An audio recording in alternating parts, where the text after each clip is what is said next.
Assalamualaikum warahmatullahi wabarakatuh. Perkenalkan, saya Afif Farwansyah dari kelompok 1 sebagai host pada video kali ini. Dan terima kasih juga kepada Bapak Zaifullah SPD MPD yang telah memberikan kesempatan pada kelompok kami untuk memberikan materi tentang krisis politik di Indonesia, sekaligus membahas tentang demokrasi yang akan dipaparkan oleh rekan-rekan saya berikut ini.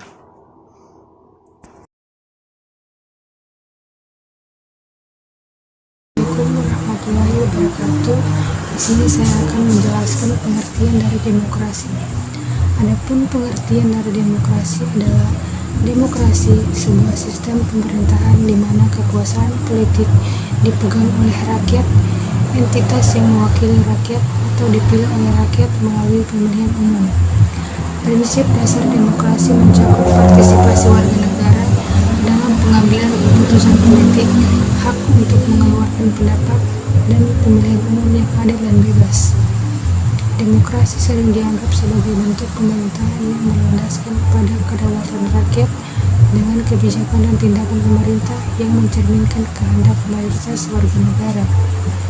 Sistem demokrasi dapat bervariasi, termasuk demokrasi representatif, di mana wakil rakyat dipilih untuk mengambil keputusan atas nama rakyat, dan demokrasi langsung, di mana warga negara secara langsung terlibat dalam pengambilan keputusan politik.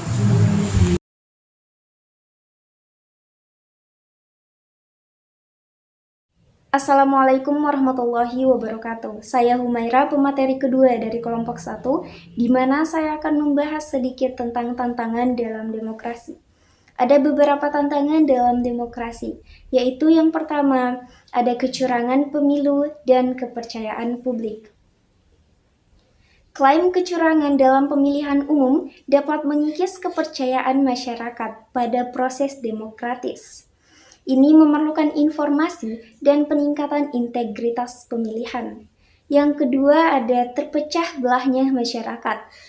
Ketika masyarakat terpecah belah, itu dapat mempersulit pembuatan keputusan yang efektif dan menciptakan ketidakstabilan politik. Dan yang ketiga, ada tekanan untuk pemerintahan otoriter. Ketika sebagian warga mengusulkan pemerintahan otoriter sebagai solusi, ini dapat mengancam prinsip-prinsip demokrasi yang telah menjadi dasar negara. Sekian dari saya, lebih dan kurangnya saya mohon maaf. Terima kasih. Perkenalkan, nama saya Magfira. Saya sebagai pemateri yang kelima. Di sini saya akan membahas tentang manfaat demokrasi. Yang pertama itu partisipasi masyarakat.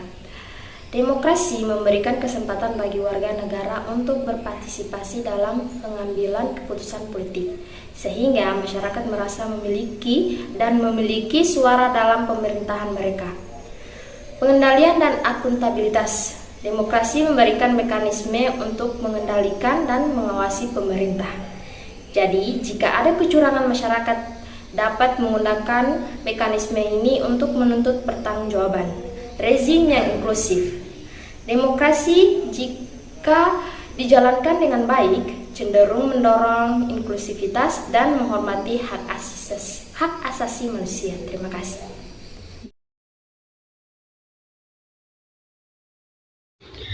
Baik, di sini saya akan menjelaskan tentang demokrasi di kalangan anak muda. Seperti yang kita tahu, demokrasi adalah prinsip pemerintahan di mana kekuasaan berada dalam tangan rakyat. Di kalangan anak muda, demokrasi sering menjadi isu penting. Banyak anak muda yang aktif dalam kegiatan politik, pemilihan umum, ataupun advokasi untuk memengaruhi perubahan dalam masyarakat. Mereka juga menggunakan platform media sosial dan aksi-aksi nyata untuk menyuarakan pandangan mereka dan memengaruhi kebijakan publik.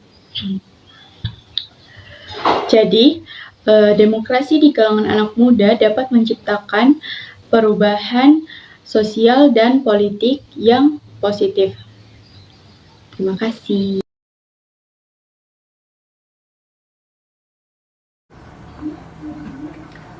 Assalamualaikum warahmatullahi wabarakatuh. Saya di sini akan membahas tentang demokrasi dalam pandangan Islam. Demokrasi adalah sebuah tema yang banyak dibahas oleh para ulama dan intelektual Islam. Untuk menjawab dan memposisikan demokrasi secara tepat, kita harus terlebih dahulu mengetahui prinsip demokrasi. Berikut pandangan ulama tentangnya. Para ulama Islam memiliki pandangan yang beragam terhadap demokrasi. Sadek J. Sulaiman menyebutkan prinsip-prinsip demokrasi termasuk kebebasan berbicara, pemilihan umum, kekuatan mayoritas, dan pengawasan minoritas, peran partai politik, pemisahan kekuasaan, supremasi hukum, dan kebebasan individu. Sedangkan Al-Maududi menolak demokrasi karena dianggap bertentangan dengan Islam, menganggapnya sebagai produk yang sekunder, produk barat yang sekunder. Muhammad Imroh sendiri menyatakan Islam tidak menolak atau menerima demokrasi mutlak. Kekuasaan legislatif dalam Islam adalah wewenang Tuhan dan manusia hanya menjelaskan hukum sesuai prinsip Tuhan. Berbeda dengan Al-Maududi, Yusuf Al-Qaradawi menganggap demokrasi sejalan dengan Islam, terutama dalam konteks pemilihan pemimpin yang disukai oleh rakyat dan usaha meluruskan penguasa tirani. Sedangkan Salim Al-Banasawi melihat demokrasi dalam berbagai aspek, baik seperti kedaulatan rakyat yang tidak bertentangan dengan Islam, dan aspek buruk seperti penggunaan hak legislatif yang dapat melanggar hukum Islam. Ia menawarkan islamisasi demokrasi dengan menekankan tanggung jawab individu di hadapan Allah Subhanahu wa taala, akhlak Islam bagi wakil rakyat, komitmen terhadap Islam dalam jabatan, dan bukan mayoritas mutlak dalam kasus yang hukumnya tidak diatur dalam Al-Quran dan Sunnah. Dengan demikian, pandangan ulama Islam tentang demokrasi sangatlah kompleks dan bervariasi, dengan beberapa mengadopsi konsep demokrasi dengan catatan tertentu, sementara yang lain menolaknya secara tegas atau mencoba menggabungkannya dengan prinsip-prinsip Islam. Baik, saya rasa sekian. Saya ucapkan wabillahi taufiq wal hidayah. Wassalamualaikum warahmatullahi wabarakatuh.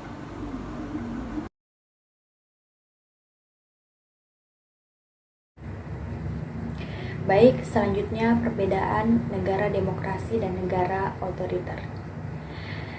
Perbedaan demokrasi dan negara otoriter ini cukup mencolok. Yang pertama, perbedaannya yaitu pada pemerintahan. Kalau demokrasi itu melaksanakan pemilihan umum dan dilakukan secara adil dan jujur. Sedangkan negara otoriter tidak menjunjung tinggi kebebasan dan hak-hak. Mereka cenderung bodoh amat dan tidak dijalankan secara demokratis. Yang kedua, perbedaan dalam kekuasaan tertinggi. Demokrasi dipegang oleh rakyat dan untuk rakyat, sedangkan otoriter dipegang oleh seorang pemimpin yang tidak dibatasi oleh aturan hukum dan bekerja sesuai keinginan pribadi. Yang ketiga, perbedaan hak asasi manusia. Demokrasi menjunjung tinggi kepentingan rakyat tanpa memandang partisipasi mereka dalam kehidupan politik. Sedangkan otoriter, hak asasi manusia tidak dihormati dan sering kali dilanggar. Dan yang terakhir, periode kepala negara.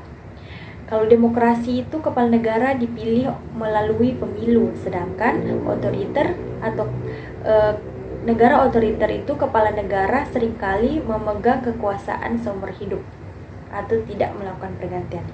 Terima kasih.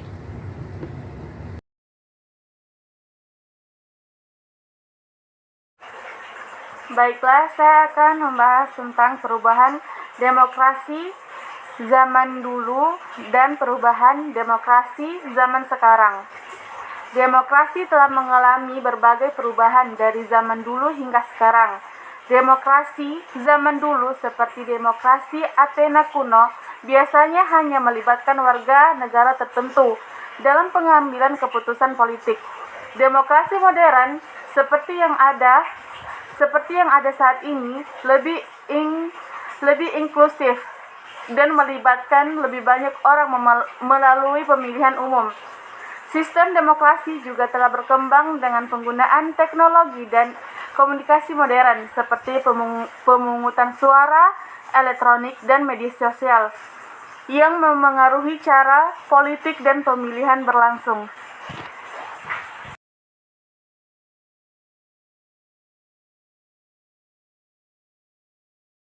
Jadi pendapat kelompok kami tentang kasus ini adalah yaitu tindakan yang dilakukan oleh partai politik ini sangat tidak sesuai dengan undang-undang yang berlaku. Mengapa demikian?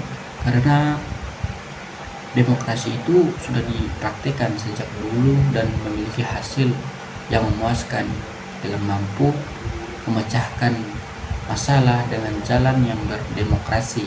Oleh karena itu, kita sebagai penerus bangsa Indonesia itu harus tetap menegakkan serta meneruskan sistem pemerintahan demokrasi ini tanpa menggantikannya dengan sistem pemerintahan otoriter demi tercapainya sebuah pemerintahan yang damai dan tertib. Terima kasih. Baiklah, itulah tadi pemaparan dari kelompok kami. Dan selanjutnya sedikit dari saya, yaitu krisis politik di Indonesia adalah situasi yang melibatkan ketidakstabilan politik, konflik antar lembaga pemerintah, serta ketegangan politik yang berdampak pada keamanan dan ketidakstabilan negara.